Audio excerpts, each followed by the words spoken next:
What is up? What is up? What is up, guys? Hello, hello, hello. Let me know if you can hear me okay. I think I've unmuted myself, but I just want to make sure. What up? Told you we would be popping in sometime today. It's a little later than I thought, but better late than never, right? I think we got the audio going, but what's up? Give it a couple seconds to filter through. Good evening, good evening. I'm not gonna be too long because I know it's big night for Sunday Night Football. Well, depending on who your team is. At actually now, I think the Chiefs and the Giants, I believe, are going to be playing. So cool. I will be checking into that depending on how long we go here. My team played earlier. It was a fucking crazy game. Go Eagles. But yeah, guys, what up? What up? We are obviously here to chat about WrestlePalooza. I have not been able to get all the way through AEW All Out. I made it through the first two matches, but God, how long was the show? Like, I think it was like maybe 4-ish, 5-ish hours. So I just not have not had time to get to it. So obviously I won't be talking about that because I can't talk about it if I haven't seen it. So I don't want to do that any injustice there. I did, like I said, see the first two matches. They were okay. But I'm gonna hold off my thoughts on the full show until I watch the full show. So that's why we're just talking about WrestlePalooza for now. But obviously, if you guys have any thoughts on WrestlePalooza or All Out, you are more than welcome to throw it in the chat, whether you're watching on YouTube or on Twitter. I appreciate you guys. Twitter seems to be the more popular option, which is very interesting to me. So yeah, it's just cool. I appreciate you guys for popping in. If you are watching on YouTube, definitely like and subscribe if you haven't already. We are growing here, which is pretty cool. Like I said before, I like to have the community grow here just because I like to hear from you guys, and the more thoughts, the better. And if you are watching on YouTube as well, I did throw a poll in there. Just your thoughts, thumbs up, thumbs down on the overall show. I was gonna do a thumbs in the middle, but I was like, nah, we gotta commit. Either thumbs up or thumbs down. But yeah, I'm not gonna waste too much more time. Just wanted to kind of get all that out of the way. But what up, everyone in the chat, Cameron, Alex? I appreciate you guys popping in. I'm going to move some stuff around here really quick, and then pull up. I need to get one of those arm things for the mics too. It seems to be much easier.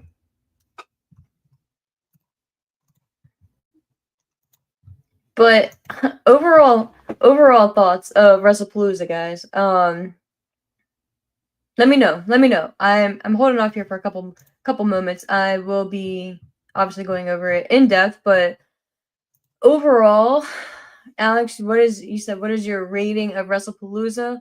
Let me. I like to throw them on the screen. That's pretty cool. What was your rating of WrestlePalooza? You said, man. So it depends. What kind of rating do you like to do? Besides the thumbs up, thumbs down, because obviously YouTube only gives you but so many options. I like to do, I guess, like 1 out of 10. I guess we can stick with that. I'd probably go like a 6.5. Probably 6.5, maybe 7.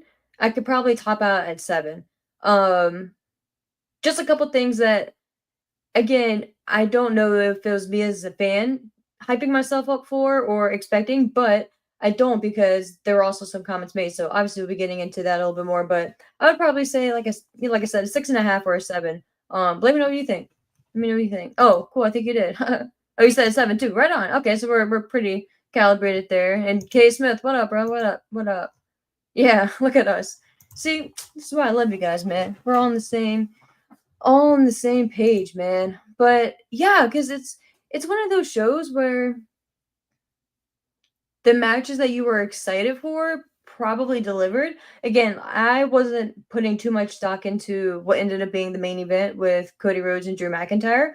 I expected a lot more, to be honest with you, from that match. And I guess that match did hold a little bit more weight. I mean, obviously, to be fair, it's the heavyweight championship, right? The undisputed championship, the top title in the company, right? So when you go into it expecting something either during the match, which I'm not advocating for interference or cheating or anything like that, because we get enough of it, but either during or after the match, and it just doesn't happen. Like, I don't know if it's me, and that's why I wanted to hear and chat with you guys too. I don't know if it's me as a fan, like, whereas I should not be a hypocrite and be like, yo, like, we sit here and advocate for clean finishes, right? And matches that don't necessarily have outside interference or any big return and just get straight to the point.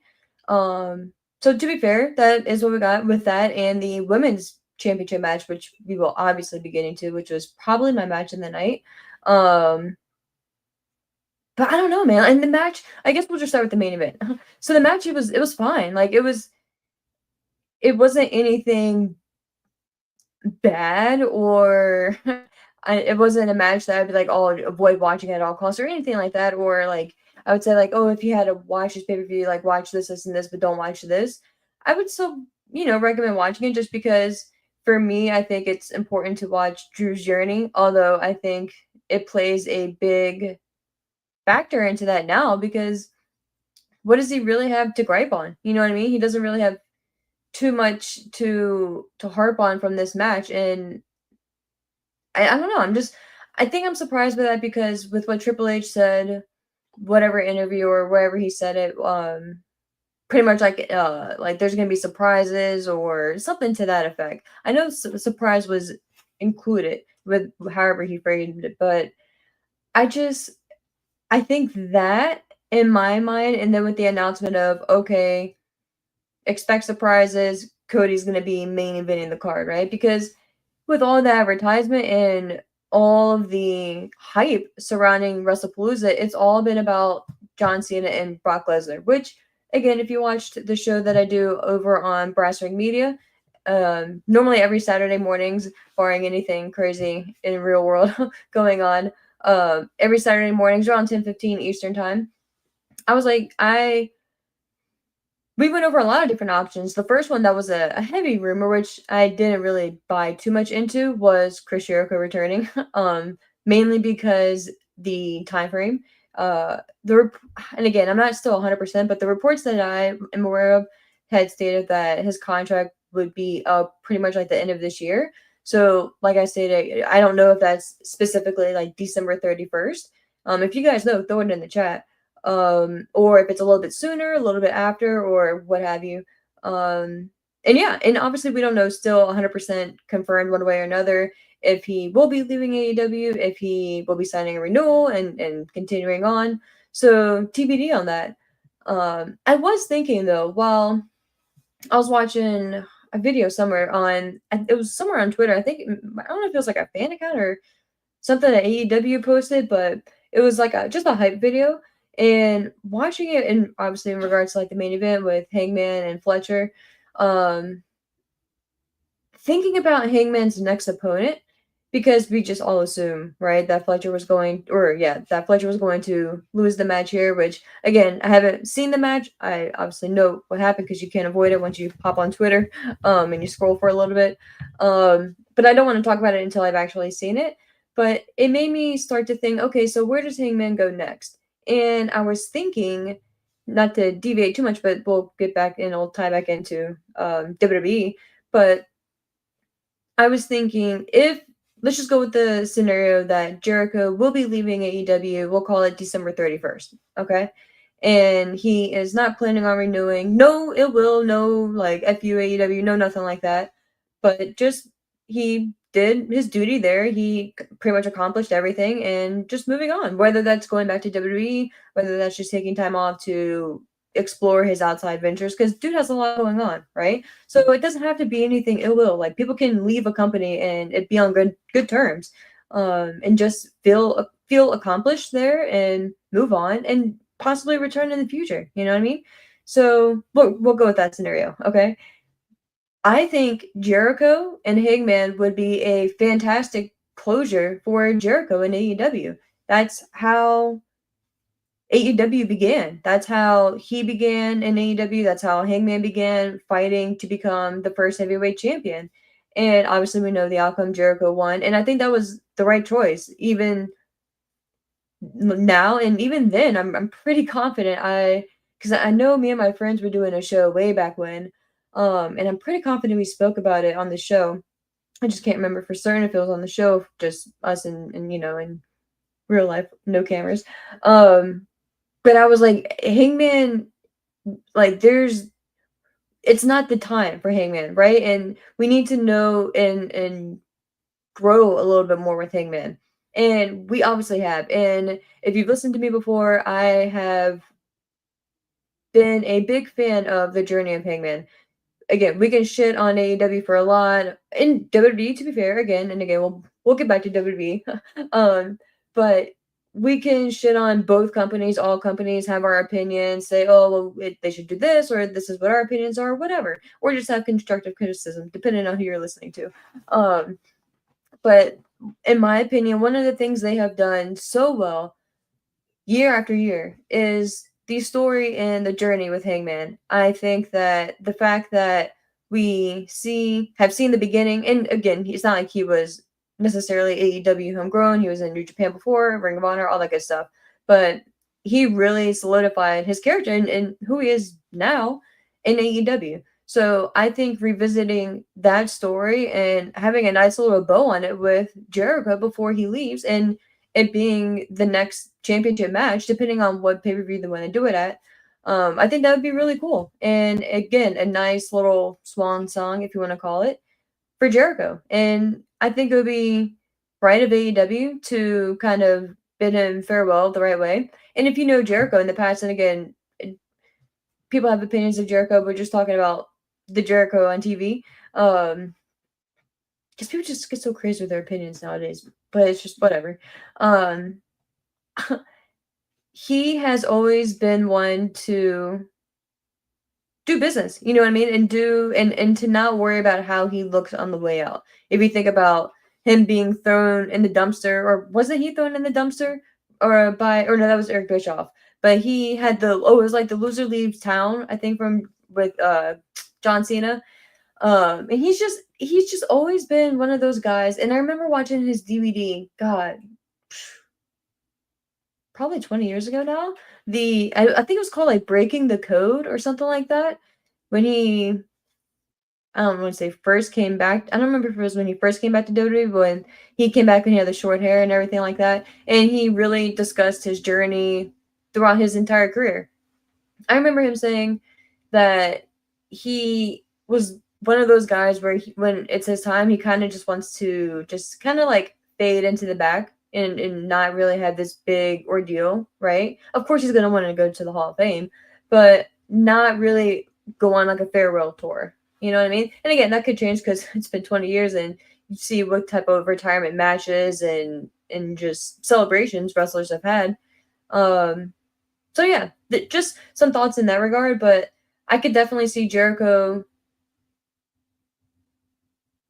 doing the honors, I guess, and if you want to call it that, for Hangman on the way out. And it would be kind of cool too, because obviously Jericho got the first victory, right? And then going through the journey of Hangman, and now having Hangman be this new version of himself and this new mature and just stronger, just again, just more mature version of himself, kind of topple Jericho. I think that'd be really cool. So just some quick thoughts onto that. But the way it does tie back into WWE is I was not expecting Jericho last night. I do expect Jericho potentially though in the Royal Rumble. I think, bro, can you talk about what better way for Jericho to come back to WWE than make a cool return into the Rumble, right? Because just that surprise factor. If you're not gonna have like a surprise debut on Raw or anything like that, I think personally one of the coolest ways to make your return or your debut is at the Rumble. It's just so expected, right? Like everyone's already hyped, counting down, like the anticipation is there, and then Jericho's music hits, bro. People are gonna lose their mind, and it's in Saudi Arabia. Bro is gonna be taking home a check. Yo, can you imagine? He's gonna sign with WWE for, I would imagine, 3, 5-ish years, and then automatically, well, not automatically, but immediately be going to Saudi and getting that check. What?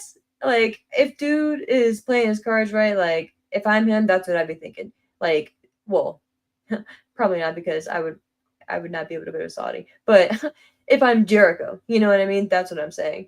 But yeah, again, that's just speculation, but that's where I think Jericho will come back, and how he plays into WrestleMania is still way, way too far in advance, but I just wanted to tie that back into WWE because I completely went off on a sidetrack there.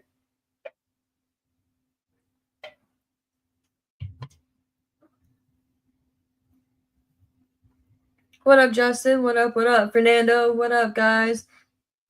What up, Zahir?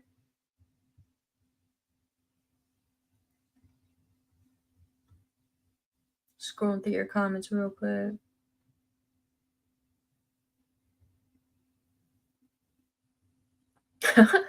Fernando, you said snooze the palooza. Bro, you crack me up. K Smith, you said, I feel like you won't. Hold on. Fernando, you said, what surprise? Yeah, bro. That's what we were talking about. Like, what was the surprise? And K Smith, you said, I feel like the surprise was Taker's appearance in Steph's Hall of Fame induction. Yeah, dude. Maybe so. Maybe so.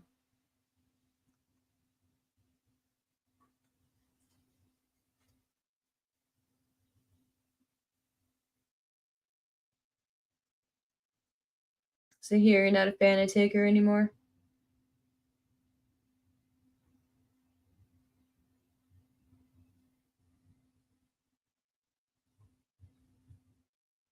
Is it here? You said that. Where'd it go? You said the Cena squash sucked, but I saw rumors for Bloodline and Cena versus the Vision and Brock at War Games. That'd be crazy because I was literally just talking about that shit. I believe it was yesterday again on Brass Ring Media. Do something crazy with. I guess we can. That'd be a good way to tie it into the beginning of the show with Brock and Cena. And then I'll get to the entrances because I don't know. But I do know, but hold my thought.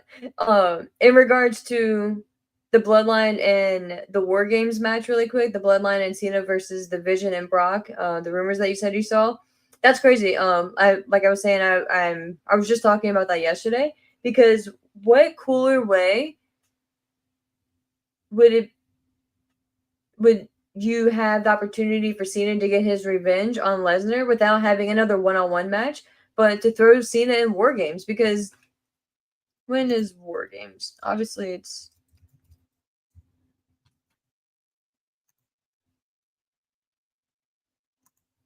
next or in 2 months ish.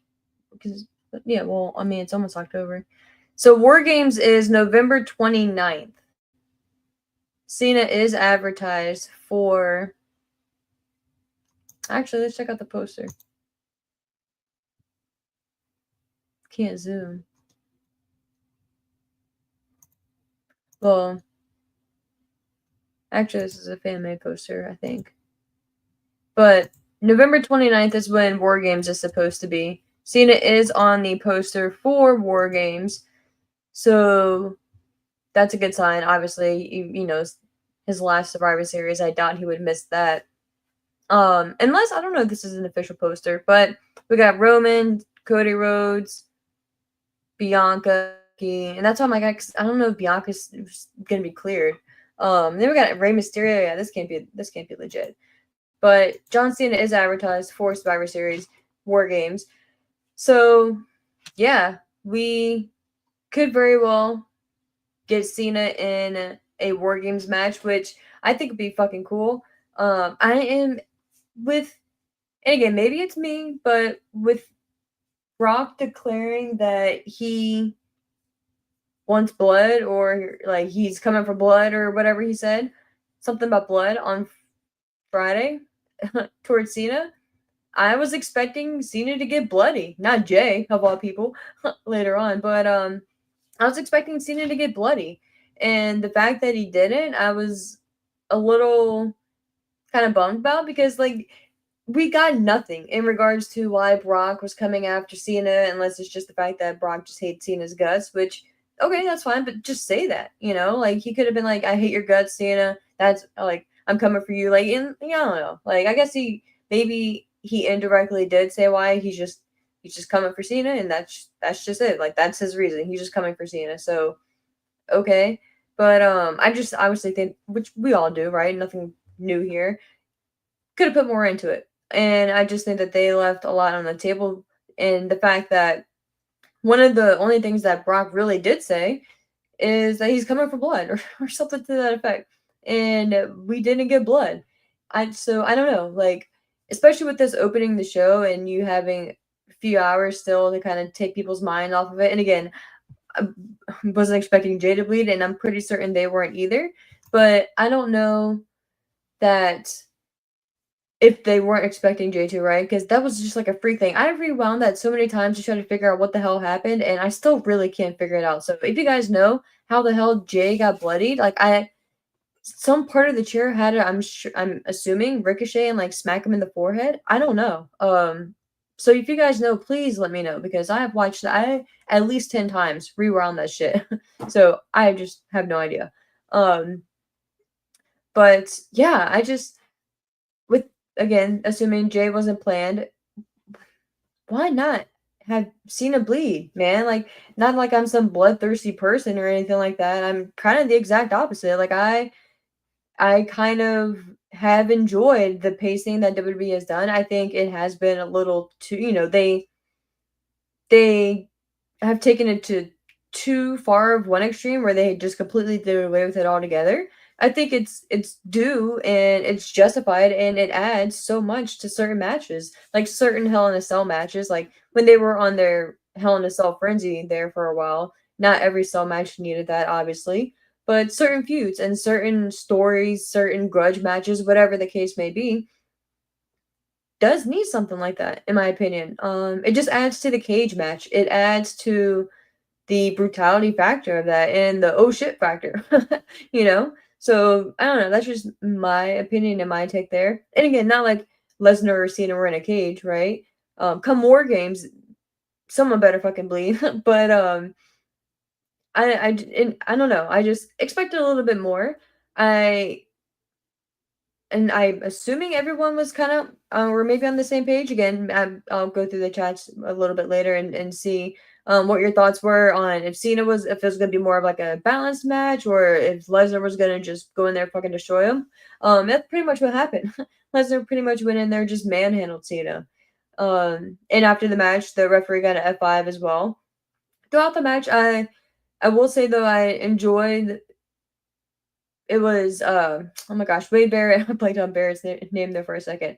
Wade Barrett, Michael Cole, and Pat McAfee, who made a surprise appearance, obviously in Indianapolis, but he was just in Miami earlier in the morning. So shout out to him, man. Dude lives a crazy life, but that's awesome. Um, they were talking about the story and the history between Cena and Lesnar from the beginning, and I thought it was pretty cool how I'm pretty certain it was Michael Cole mentioned that Cena's attitude adjustment, his finisher, the AA, was previously named the FU, which was a knockoff and pretty much a sign to Brock Lesnar to his F5. So just little things like that I really enjoyed. And again, if you saw the video package leading into the match, I thought it was fantastic. It obviously gave us much more understatement than the story on TV did, but while it was lacking in that regard, WWE production, man, like they fucking kill it every time. The packages they put together, it makes you feel like, oh yeah, like it makes you feel like, yeah, I've been watching this story play out for weeks. This is exactly right. Like it makes you feel like like you knew, and it was like reminding yourself. It's kind of like a mind fuck. Maybe they're brainwashing me now at this point, but yeah. So overall thoughts on that match were it was what I expected, like I said. I'm very much expecting and kind of leaning even more into Cena being involved in war games with Lesnar, obviously on opposing sides. But it'll be interesting to see who makes up both sides. It could because they could really fucking pack that lineup. You could throw John Cena, CM Punk, Cody Rhodes, who else? Roman Reigns, and there's got to be a fifth. Like maybe like a Sami Zayn if you want to, depending on who's gonna be on the opposing side. If you're gonna have like the bloodline in there, right? Maybe it. So I just think that you can really just that side alone is just fucking stacked. So and then obviously on the other side you'll have Brock Lesnar, Seth Rollins. I'm assuming to go against Punk. Maybe Jacob Fatu on the other side, or no, not Jacob Fatu because he's a good guy now, but maybe Solo Sokoa you know.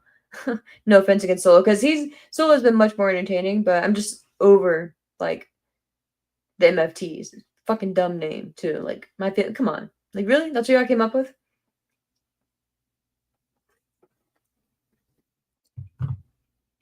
Shout out Canada Dry. Fernando. Yeah, bro, it's looking like it. The Stephanie announcement was the surprise. I mean, what else did we get, dude? Oh, really quick before we move on.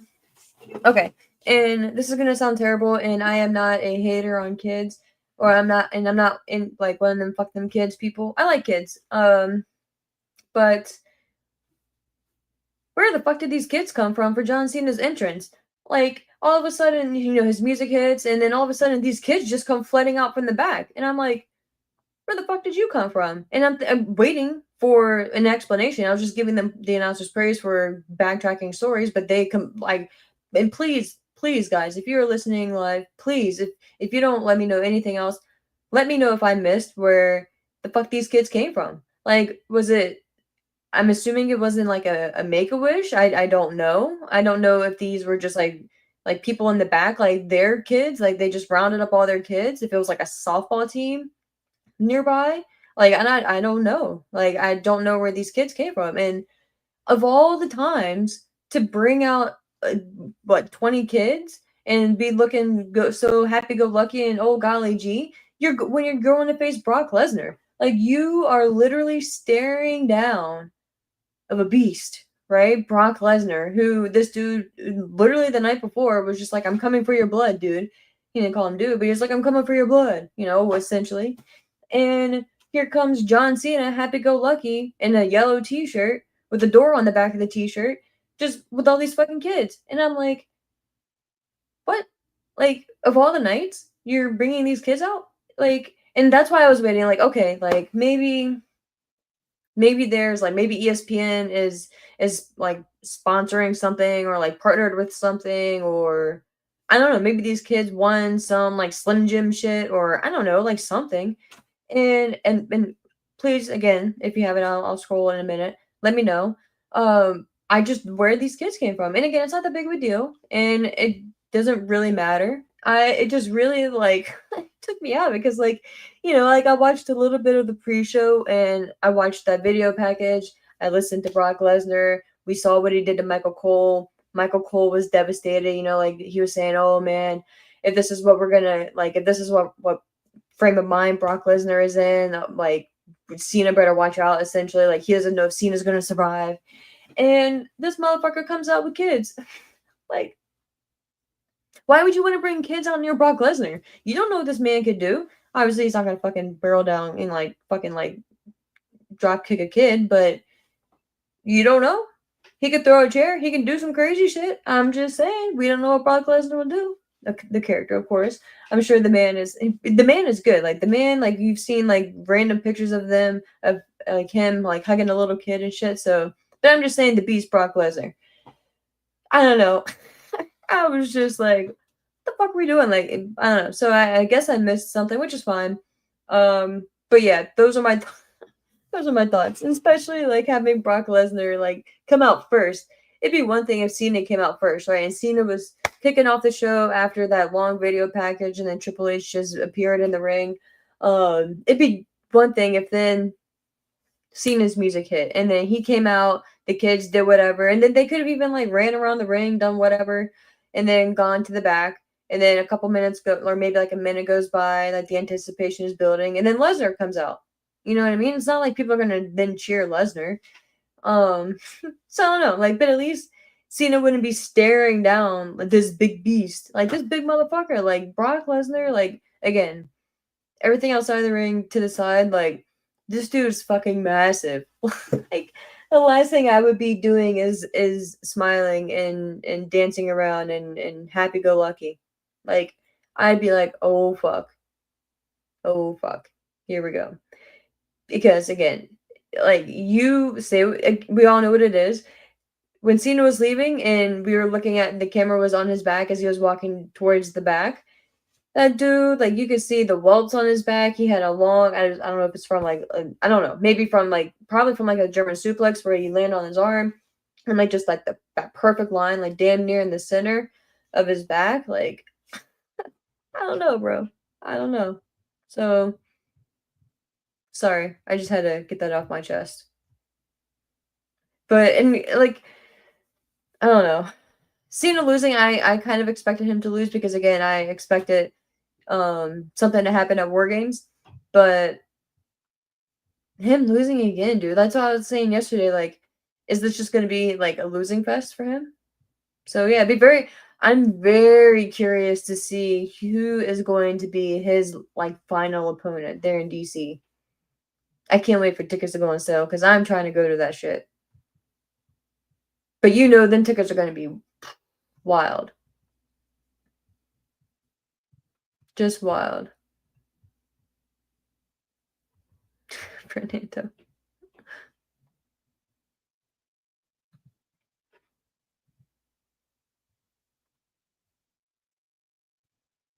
Alex, you said who do you think is the next wrestler to return to the WWE? I think it's Jericho. Like I was saying earlier, I think it's or Paige Soraya. I think it's either one of them, if not both at the Rumble. If Paige doesn't come back prior, which I don't really see a storyline coming up between now and then where she would need to be injected or put into before then. So I think, man, talk. Thank God, the perception of that would be terrible because you know motherfuckers would just run wild with it. But can you imagine if at the same Rumble, in the women's Rumble, you have Paige returning Saraya from AEW, and then in the men's Royal Rumble, you have Chris Jericho? Twitter would lose its mind. Lose its mind. All the AEW haters would be just fucking going crazy. What up, Rebel fella? What up? What up? What up? You said, Kakash, you seem like a great YouTuber. I'm a YouTuber myself. Oh, thanks. I appreciate that. You said, Kakash, I subscribe to you. That's awesome. I appreciate that, my friend. I'll check you out after the show. I appreciate that. But yes, so those are my thoughts on, well, kind of the bookend, not even kind of the bookends of the show, but didn't even plan to do that. Happy coincidence there. Let me move this over and get back to WrestlePalooza. Let's see what you guys had to say in the poll.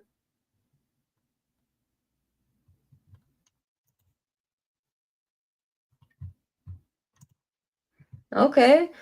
So far, we have 75% say thumbs up for WrestlePalooza and 25% say thumbs down for WrestlePalooza. Interesting. Interesting.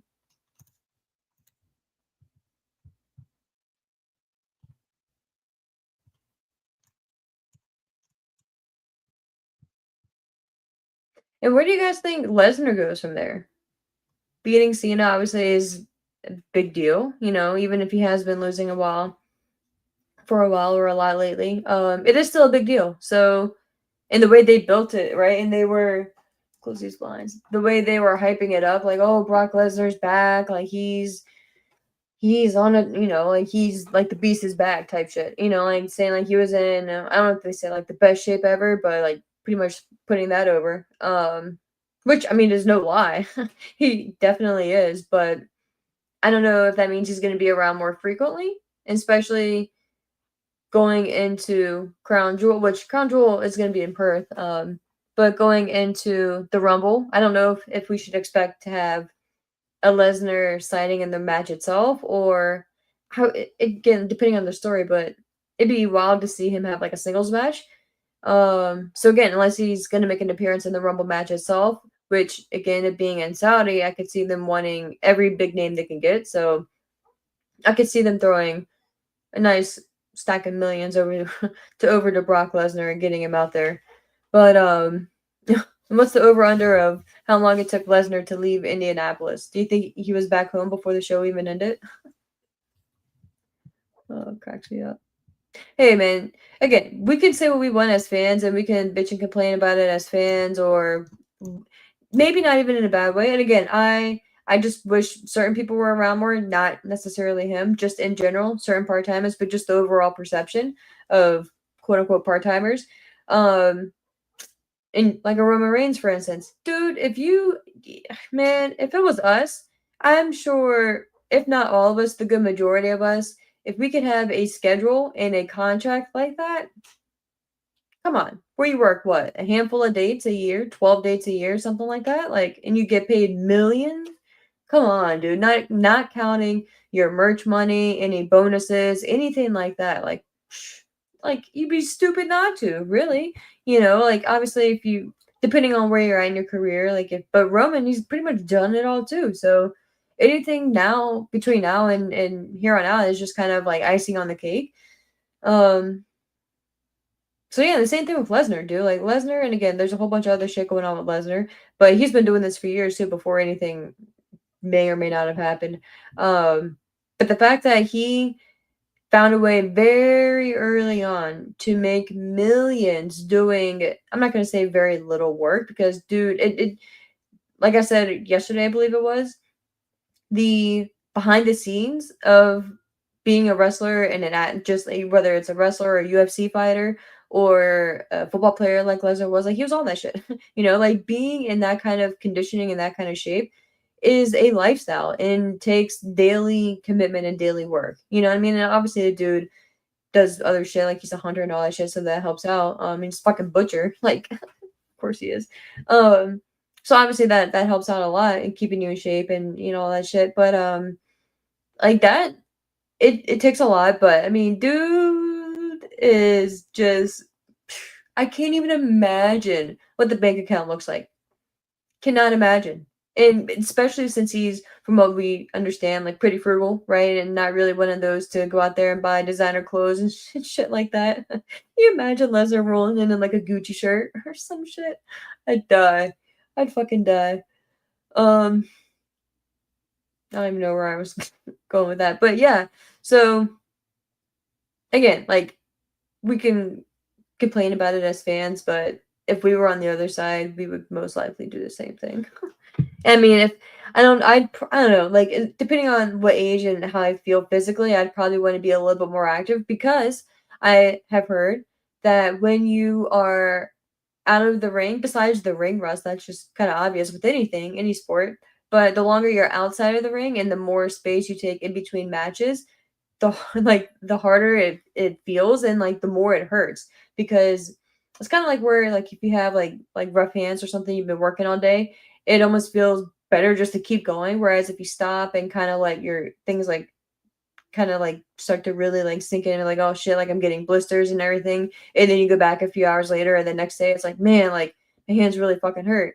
You know what I mean? But it's best to keep going because whereas you wait a couple more days, it's like man, it's trying to heal, and then you keep, you know what I mean? Like I don't know, it's a weird analogy, but that's something that I've heard.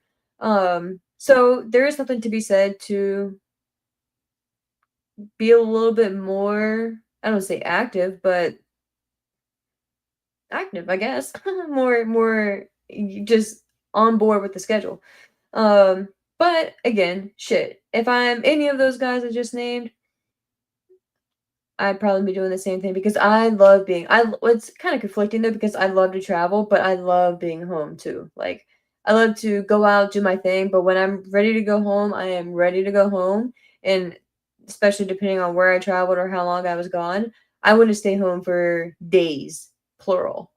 So I can only imagine like going to, especially if you're flying to fucking Saudi, like some of these places that are hours and hours away. Even if you have like a private jet, like it's still taxing, right?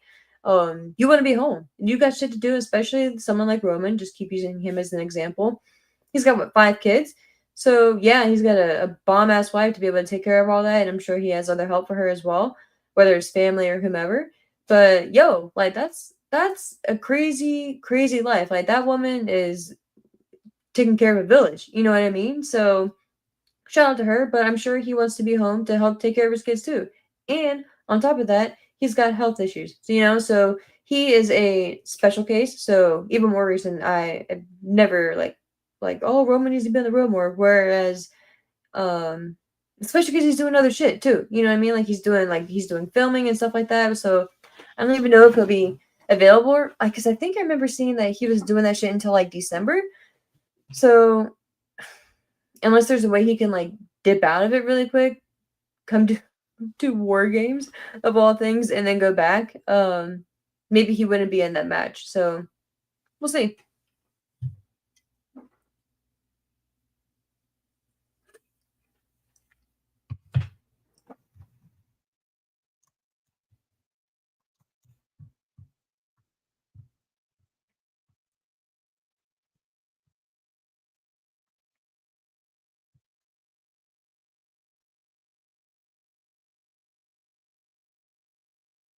Mhm. Just reading y'all's comments here. Oh yeah, what up, Maria? What up? What up? I don't know if it's a Haiti. I don't know if I saw you earlier. What up, Maria? You said Brock Lesnar versus Braun Breaker. Yeah. You think that'd be at Mania though? Do you think we would get that this well, like this coming Mania, next year's Mania? Maybe so, because maybe you're onto something, Maria. Because I'm gonna throw that out there.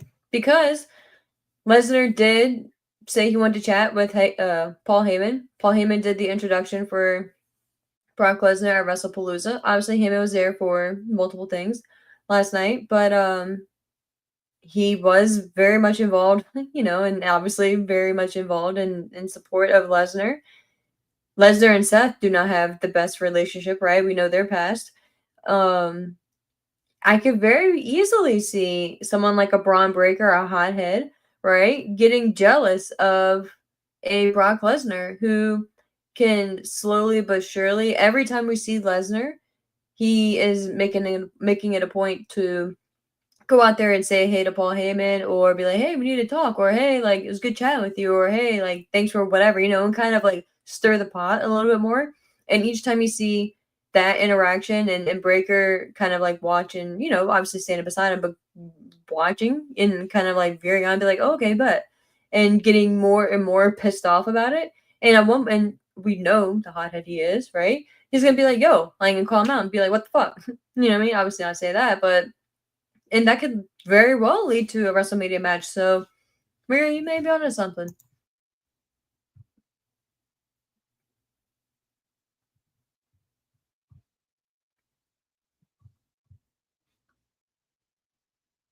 Yeah, Rebel Follow, what up? Okay, yeah, I'll check that out.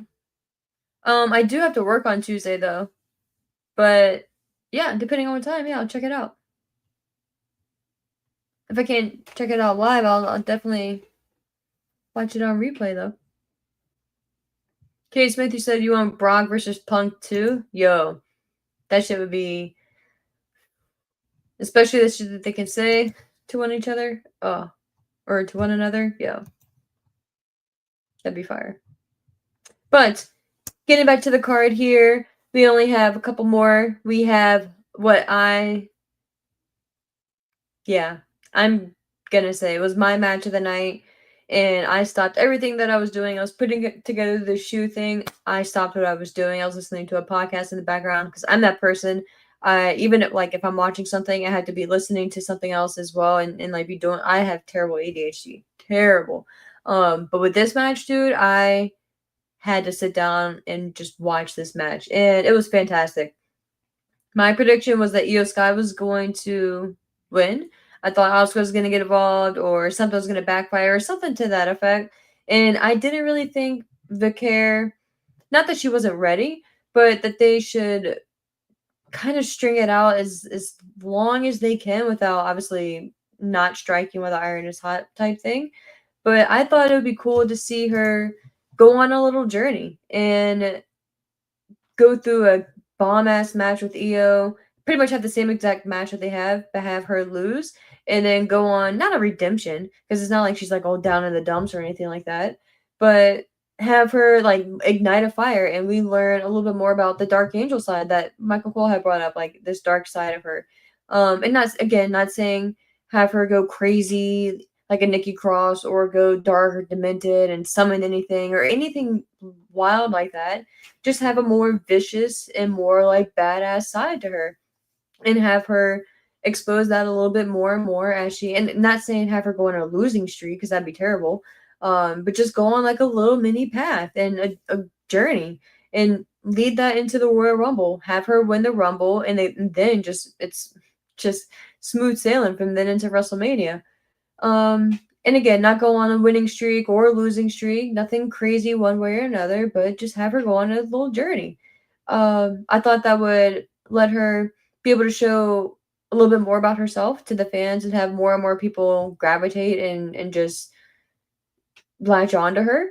But man, I don't know if I was wrong necessarily, but the reaction that she got last night, especially in Indianapolis of all places, it's not like it's some crazy hotbed for wrestling, no disrespect, but having like seeing her reaction and then watching the match that she put on, her and Io put on, it was just fantastic, dude. I was just in awe of them. Like, just the shit they can do, it's fantastic. And I'm so happy they're finally giving Io her flowers, as they should.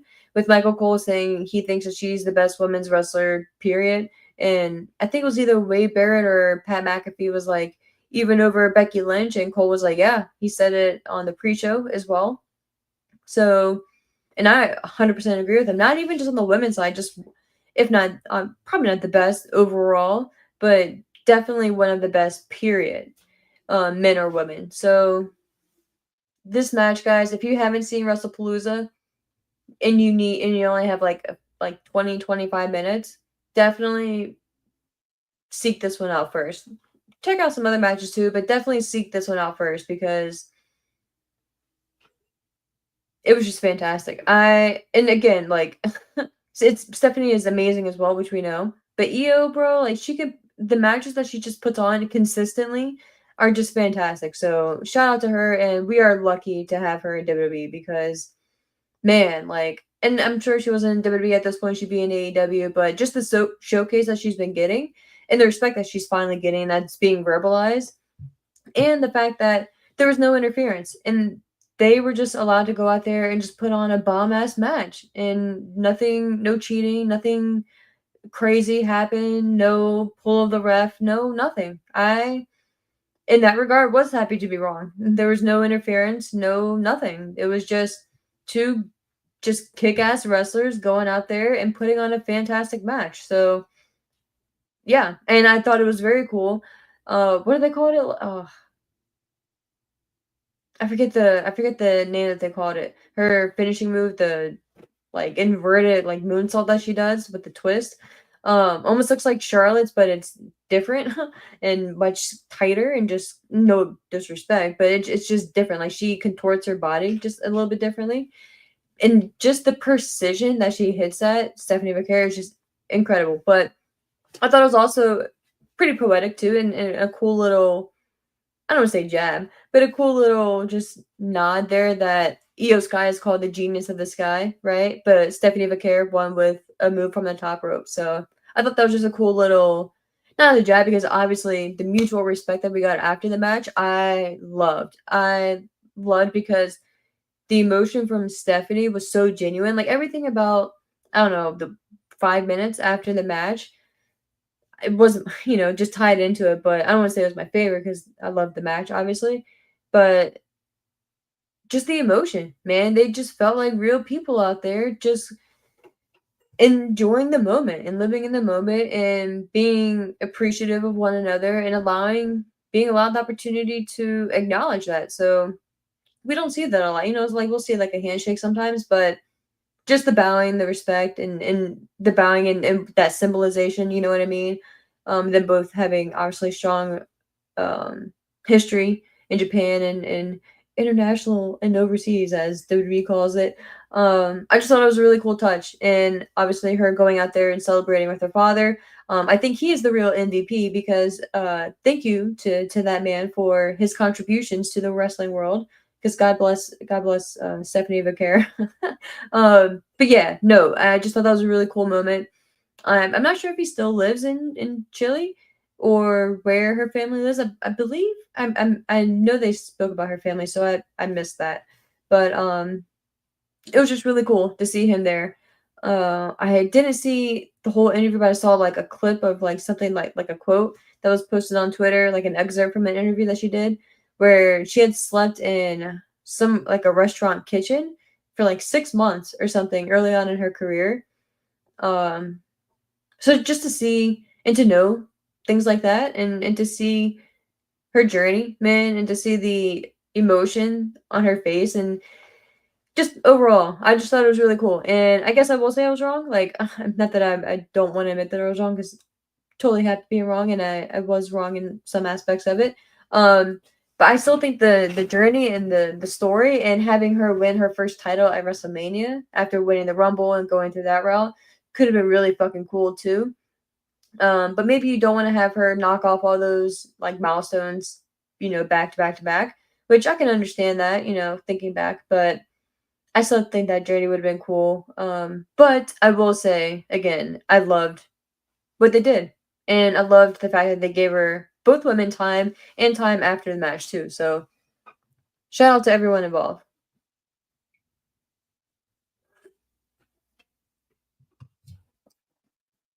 Yeah, corkscrew moonsault, but I think Michael Cole had said something else, like not inverted, but I don't know. He said something else about it too. I thought he used another word along with it. Oh yeah, Rebel Fella. Yeah, when Cena lost, there were kids crying. Yeah, there was that one kid that was crying. I was like, damn, it's still real to me. Damn it. Yeah, K Smith, for sure. You said Stephanie's one of the smoothest workers I've ever seen. Almost everything she does looks perfect. 100%, dude. 100%. But thank you all for joining. I appreciate you guys. We're making our way through the card here. Nothing. I think just two more matches left. Yeah. And then we'll be wrapping up. I appreciate you guys for popping on. Everyone on Twitter, and of course here on YouTube and Twitch. Appreciate you guys. But the next match, the next match that we have was the Vision facing off against the Usos. We'll kind of get through this a little bit quicker. This was fine, And again, I don't know what the hell happened to Jay. Like, obviously, that's the main thing that stands out to me after the match. It was cool seeing the Usos back together, though. So really quick, the intro was cool, like them coming down and during, doing Jay's introduction.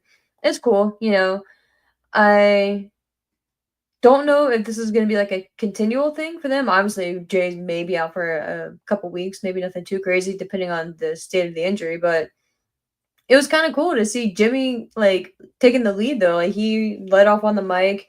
I don't know. It was just cool. Like Jimmy had like a different sense of like joy or like confidence to him or something. I don't know. It just seemed cool. Like he just seemed different. But and yeah, like both of them actually thinking back, like it's just a different version of them, right? Like they both have grown so much in the past couple years as characters. Like it's wild to think back to the Usos who first started out to where they are now. Like just and even just within the past 5 years, it's wild and really cool to see. So I did enjoy that, right? Like the intro makes sense, right? Like I'm hoping this isn't gonna be a continual like like each paper or PLE. It's gonna be like something like ESPN incorporated. You know what I mean? Like into like their promos or I don't know. Just it can get old real quick in that regard. It's probably not going to just for the first night like they did with Netflix. But man, was I getting tired of it, and because of all the bullshit that you have to go through to try to watch it on ESPN. Thank God for VPNs and stuff like that because shout out to Sai because yeah, I that shit is just wild. But back to the match itself. I am very happy that the Division won though. I am in the camp that they 100% needed this win way more than the Usos, but I still want to know what the fuck happened to Jay because that shit was just I watched it so many times and I still can't figure out what exactly hit him. I don't know if it was like one of the like bottom parts of the legs of the chair or maybe the lip of like the seat of the chair. I don't know. Maybe was it like the foot of Braun Breaker? I don't know. I don't know. It was just wild. So and commentators acknowledged the blood because it was just at first it was like just trickling down and then it was just spurting everywhere and then you had it all over the back of Braun Breaker. Like it was just like a almost like a splatter of blood on Breaker's back and on his front too. Just gnarly, gnarly. I dug it though. I guess I was like, I just want I wish it was well like not I'm happy to get hit with the chair or anything crazy like that, but I wish it was like part of like something that they were planning, right? Because I hope dude's okay. but just crazy, like random spot. um, but I'm happy Division won. I'm happy they won with the tsunami splash. LA Knight was a special guest referee. I'd be remiss if I didn't say that. A lot of the spots were him dodging and avoiding being hit, which I think like but they had what, at least like they had at least two, maybe three, if not four. It just like especially the one with the chair. I was like, all right, dude, like okay, how many times do we like? I don't know. It just kind of maybe one too many for my taste, but a fine match. And again, very happy the Division won. I'm sure Jay's gonna be off for a couple weeks addressing whatever happened to his head. But yeah, gnarly, just gnarly. But I think the right team won here. And last but not least, we have my guy CM Punk with the returning AJ Lee, his wife, facing off another couple, Seth Rollins and Becky Lynch. I'm chuckling because there was a sign in the crowd as Becky and Seth were walking down, who of course had matching obnoxious outfits. And there was a sign that said "Worst couple ever." It's just like that's fantastic because it just fits their obnoxicity isn't a word, but I just made that up. It just like fit them because they are that couple. Like I said yesterday, like they are that couple that are just so over the top and just so like eye rolling at one point, but then you laugh at them bickering because they just you can imagine they just maybe not bicker all the time, but they just get under each other's skin and like you love to see it because they're just so over the top with everything that they do. So, but they're, if they like you, they like you. They're very nice people to their people, but everyone else, like, it's a very small, like, circle, if you wouldn't even call it that. But people like CM Punk and AJ Lee, they just cannot stand. And if they don't like you, it's like, it's their life mission to ruin your life. So, that's just how I view Seth and Becky. So it was just great. That sign just made me laugh. But, I thought this match was fun. I thought it was fun. It was kind of what I was expecting. They really drug out that hot tag, which I expected, but it was a little bit longer than I expected. But again, not even complaining. It was a fun match, and I think that again, the right team went over here with with AJ Lee picking up the victory, and it sets up what I'm assuming is going to be a IC championship for AJ Lee. And again, like I said yesterday over on Brasting Media, you can make a case for, like, can she at least win a couple more matches, like singles matches, and at least have a singles match? But, eh, you know, on my list of things to complain about, that's not high enough up there, so I'm not going to. And, yeah, so you know what it is what it is. And again, it's not the women's championship, it's the IC championship, but it is still a big deal. And it should be a case for you have to win at least a couple singles matches at least to get a championship shot, or win a number one contenders match or something. Or again, I'm pretty certain I said yesterday, I just don't want to, I'm repeating myself for everyone who watched me yesterday, but so I'm sorry about that. But have Becky call AJ Lee out. Be just so pissed off, like have AJ Lee just be annoying the shit out of her or doing something to Seth or whatever, and have Becky be like, all right, you know what? I'm gonna, you want to fight, you got it for my IC championship, but wherever. So we'll see. We'll see, but this is just the beginning. I don't know what that means for Seth and Punk going forward. Again, with it being not too far away from War Games, I can see it leading to that. So that kind of buys some time to have another one-on-one match. And then again, right after that, I'm not too far off ish. We'll have some Saturday night's main event in between, obviously with Cena's last night. But oh, hold on.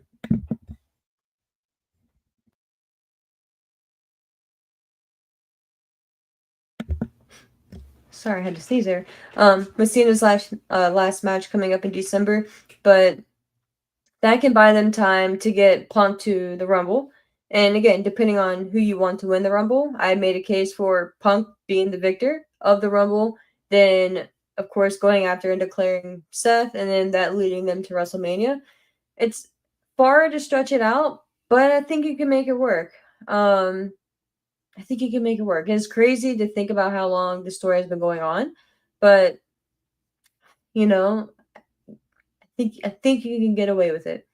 And it just depends on what you want to do with AJ Lee. If you want her to be the IC champion, dethroning Becky, or if you want to have her go into the Rumble, which she still could be an IC champion. Um, and it just depends on the outlook for that. But I'm really enjoying Becky being the champ, so I'm not really in a rush to have that singles championship match anytime soon. So we'll see. We'll see what they have in mind. But we'll be wrapping it up there, guys. I appreciate you all for popping in again. I'm gonna go through your chats here real quick, but I appreciate you all for popping in. I didn't want to go too long, but I did, slightly go over an hour. You guys know me.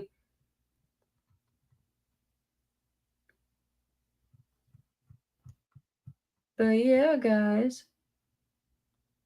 Oh, what up, Rewind89? What up, what up?